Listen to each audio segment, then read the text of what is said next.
আল্লাহ বলেন কেউ কারো পাপের বোঝা বহন করবে না। যে পাপ করবে সেই পাপের বোঝা তার বহন করতে হবে। নিজের পাপের বোঝা নিজের বহন করতে হবে। নিজের হিসাব নিজের দিতে হবে, দুনিয়ার কোন মানুষ দিবে না।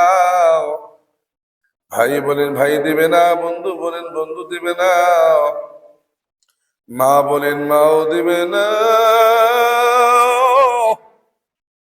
মোহাম্মদের বাবাও দিবে না। নিজের হিসাব নিজেরই দিতে হবে। নিজের কবরে শোয়া নিজের সইতে হবে। নিজেরই মৃত্যুবরণ নিজেরই করতে হবে, অন্য কেউ সঙ্গী হবে না।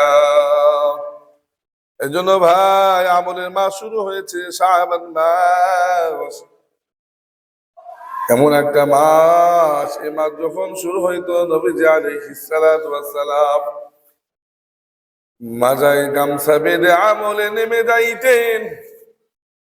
আজকে আমাদের প্রতিযোগিতা হয়েছে একে অন্যের বিরুদ্ধে সব সময় সমালোচনা করা, কিন্তু নবীজির প্রতিযোগিতা ছিল আমলে জিন্দেগি তৈরি করা।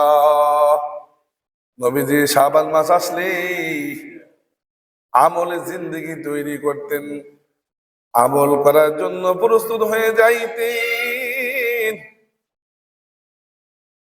নবীজি আলাইহিস সালাতু ওয়াস সালাম এই শাবান মাসে বেশি বেশি রোজা রাখতেন, বেশি বেশি কোরআন কারীম তিলাওয়াত করতেন, বেশি বেশি নফল নামাজ পড়তেন। ভাই আচ্ছা বলেন, এমন একজন জলিলুল কদর নবী, তার যদি আমল করার প্রয়োজন হয়, আমার আমল করার দরকার আছে কিনা সবাই বলেন। আরে ভাই এই জিন্দেগি অস্থায়ী, এই জিন্দেগি অস্থায়ী রে ভাই, অস্থায়ী জিন্দেগি। আসল জিন্দেগি হলো আখিরাত। আরে ভাই আখিরাতের জন্য কিছু করা লাগবে কিনা। নবীজি আলাইহিস সালাতু ওয়াস সালাম শাবান মাসে উনি বেশি বেশি নামাজ পড়তেন, রোজা রাখতেন। একটা ইল্লাত হাদিসের মধ্যে উল্লেখিত হয়েছে, নবীজি আলাইহিস সালাতু ওয়াস সালাম বলেন এই মাসে যাদের মৃত্যুর নামা তালিকা করা হয়, ওই তালিকার মধ্যে যদি আমার নাম থাকে, ওই তালিকার মধ্যে যদি আমার নাম থাকে, নবীজি বলেন আমার মরণ হয়ে গেলে তাহলে আমি আল্লাহর কাছে বলতে পারবো, আল্লাহ আমার মরণটা কিভাবে হয়েছে জানুনি, আল্লাহ আমি তোমার সামনে রোজাদার অবস্থায় এসেছি।